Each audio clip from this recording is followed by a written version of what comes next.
Hey everybody, Wardrobe here. Wardrobe Plays Sports, also Wardrobe Plays World War II, different channel. Go check it out if you're into war games at all, specifically World War II in my case, board games and miniatures. Hey, what a great day based on today in the past. If you're watching this in the future, today's a Super Bowl, that one big game. Whoops, shouldn't have said it. Anywho, so I created last year I created a fantasy league using a game called Fast Drive Football, created by Al Wilson in incorporation with play.com. And it's an amazing kind of die rolling. To me, it's kind of a die rolling storytelling game because it's almost not really. There's a game. There's a few decisions you can make, but it's really about playing seasons through tournaments. Seasons with anyway, and you can play with NFL, college, Canadian, whatever, world, USFL, make up your teams, which is what I did. So when I was a kid, I used to make teams up and play all these different football games and play out seasons and, made logos and did all that kind of stuff. So I thought it'd be fun to do it. It's kind of a fun thing to do, kind of a what if. And I called it the Totally Bitchin Football League because, that's right when I would have been doing it. Maybe a little younger than 82, but whatever. Totally Bitchin' Football League, and the inaugural season was 1982. I played that through last year. The videos, I just posted up a ton of videos about it. A ton, like 4 or 5 videos about it. These are the teams: Akron Gators, and this was in alphabetical order because this is how I set it up when the league started. Akron Gators, Austin Maroons, my Milwaukee Triangles, Muncie Explosion, Rhine Showboats, San Francisco Colts, Shreveport Commandos, and the Tulsa Ravens. Now, where'd I get the names? How to get the towns? Why is there one Germantown in there? Because I just rolled on all their charts, and these is what came up, and the names as well as the coaches' names and all that stuff. Which, yeah, I do have the names of the coaches. Let's look at how that 82 season ended, and then what we're going to talk about is the 1983 season. I'm going to kick it off today because a day of days, I'm not a huge sports guy. I just enjoy some of these parts of sports. So I'm sure I'm going to be doing these. I'm going to post this. I'm going to post some live streams, and it's a sports live stream during one of the biggest sporting events in the U.S. or the biggest sporting event in the U.S. So who's going to watch it? No one, but that's fine. So let's look at the 1983 season. Now, same teams, nothing, no one moved. No one had to move. I meant to look at what happened last year. So this is how the league ended. The Rhine Showboats, of all things, of all people, ended up being the champion. I'm pretty sure I didn't play a playoff game here because I just determined the Rhine Showboats would be the winner. I do have an interesting kind of take on a playoff this year, but we'll talk about that in just a minute. So the Rhine Showboats won. A couple of the things that I'm remembering, I did this a few months ago, but kind of fun things is the Rhine Showboats, played pretty well, obviously, throughout the year. But the interesting thing is the Muncie Explosion beat them twice, and yet the Rhine finished better than them. Now, what's interesting is, so what we looked at, I think I do the same thing this year. So I do these points like the soccer, the European football, 3 points for a win, 0 for a loss, 1 for a draw. Talk about how I'm doing that this year. Little twist. So I did, and then the points for and against, and then home and away. And then I did this away points thing as kind of a different thing. Oh, I should say, and as you're looking at this was the preseason poll beforehand and where they ended up. I thought that was pretty cool. I did that without some knowledge of the game, and it'll be interesting. I have more knowledge of the game now, and I made some preseason predictions for 83. It'll be interesting to see if they're closer. I mean, that's not bad. 1 and 2, 1 and 2. 4 and 4 were the same. 7 and 6 is close. I mean, this was the biggest disappointment. The San Francisco Colts, I thought, would be a 3. They ended up being a 7. And then a 5, and then down to an 8, and 8 to the 5. So kind of fun switches. Anywho, but you can see, besides the record, they had the same away points, and then the point differential was huge. I mean, these guys just rocked it. They had 1 or 2 big games. And then down here at the bottom, the Milwaukee Triangles and San Francisco Colts. Milwaukee beat San Francisco twice as well.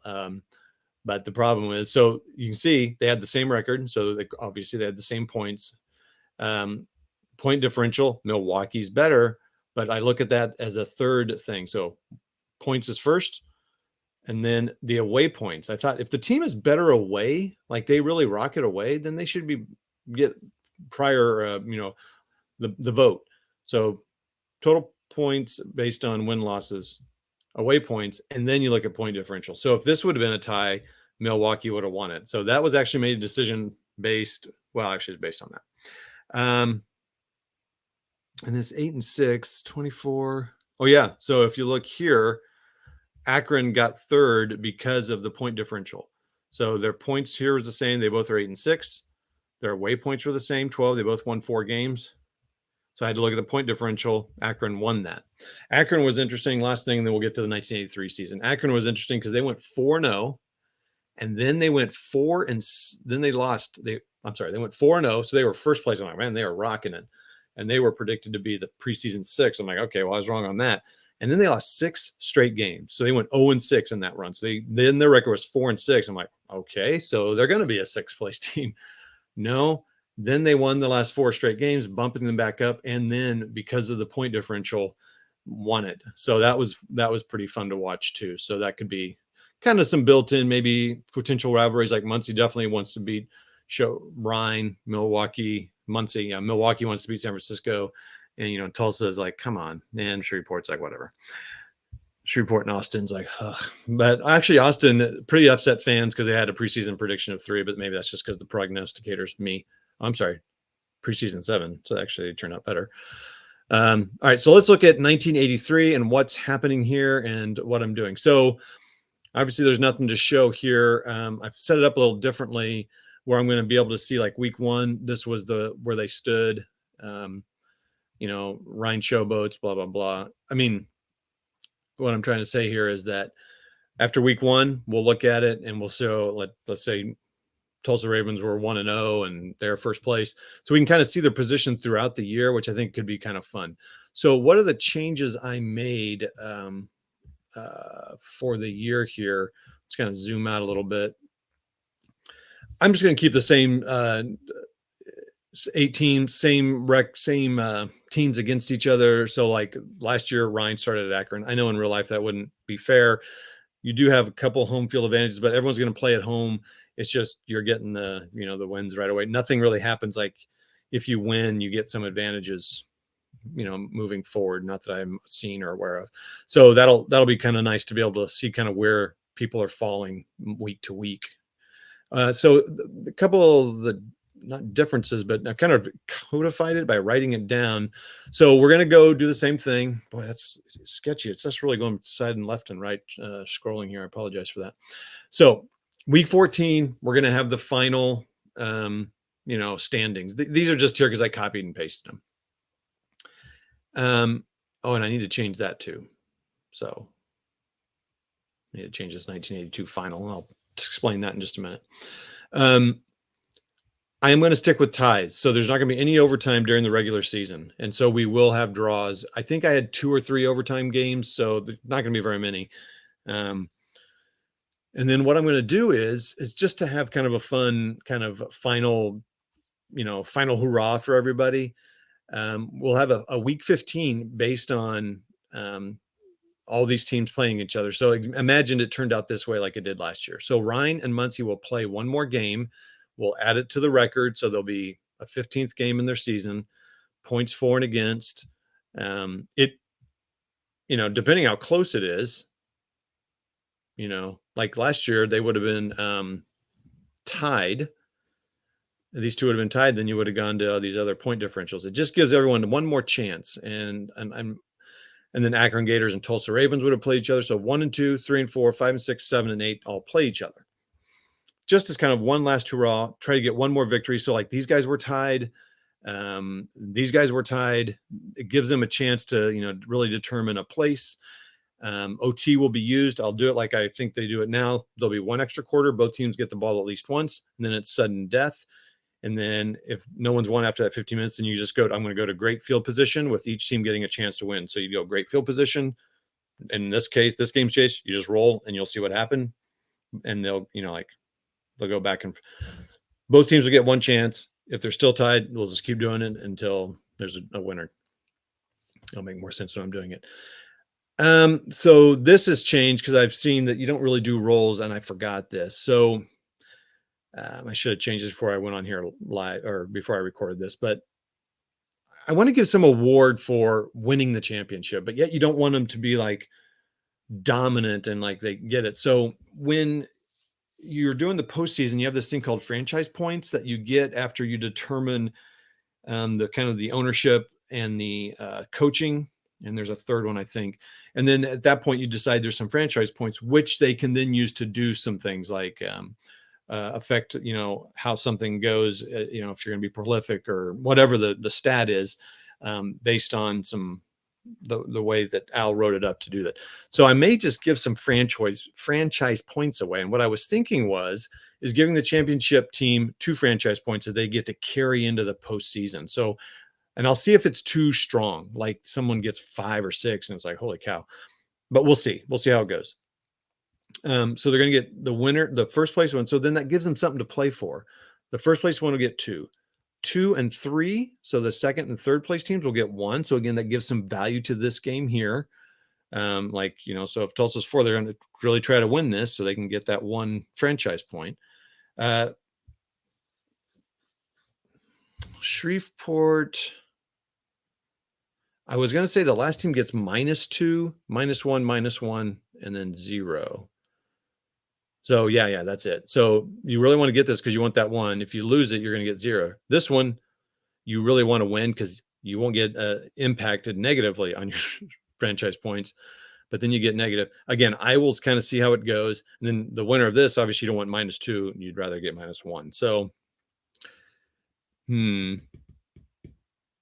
now that I'm sitting here thinking it through, well, that doesn't make sense to penalize. I was thinking, okay, maybe you just go -1, but then you're penalizing this team that wins their last game, does better than them. So anyway, I'm going to stick with that. So first place team would get 2 franchise points, 1 and 1, -2, -1, -1, and then these 2, 0. We'll see how it goes. I did kind of, okay, anyway, that's that. So let's look at, finally, this is going on long enough here. Let's scroll up here, and then I need to change this so I did a preseason poll based on the stats, looking at the instant results table that's available. So if you don't want to play all these games, which I didn't last year I usually played 1 game a week until I got near the end. And then I would determine the rest of the games with this instant results table. I went to Pro Football Reference and I'll change it to 1983 and look at the scores, and I roll the dice or something. I don't remember how I did it.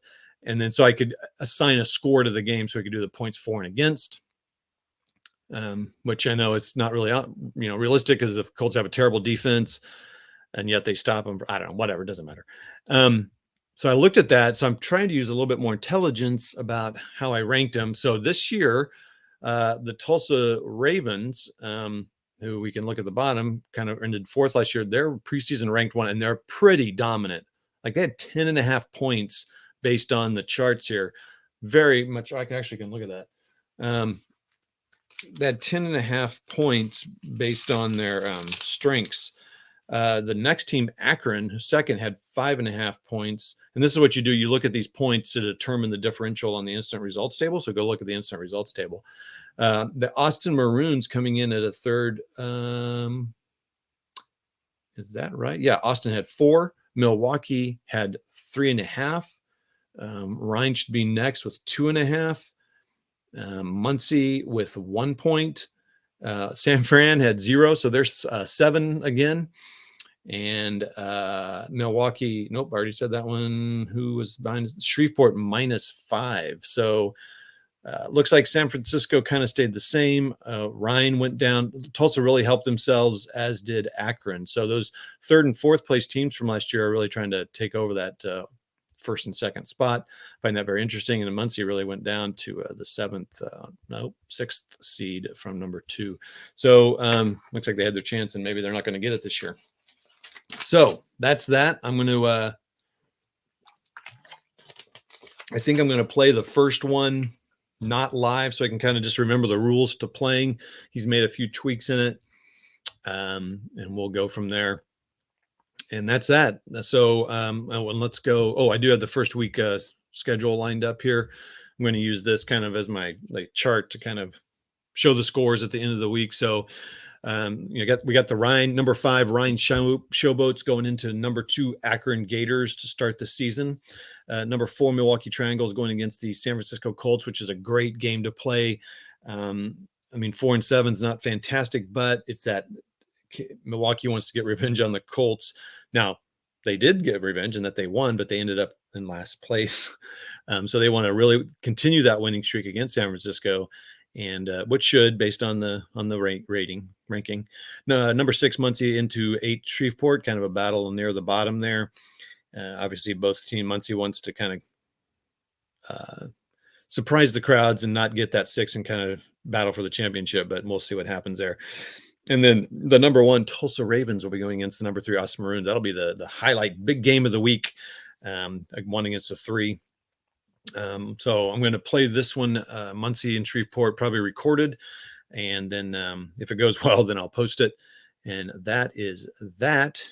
And every week I don't know if every week I'll do this, but I'll try to.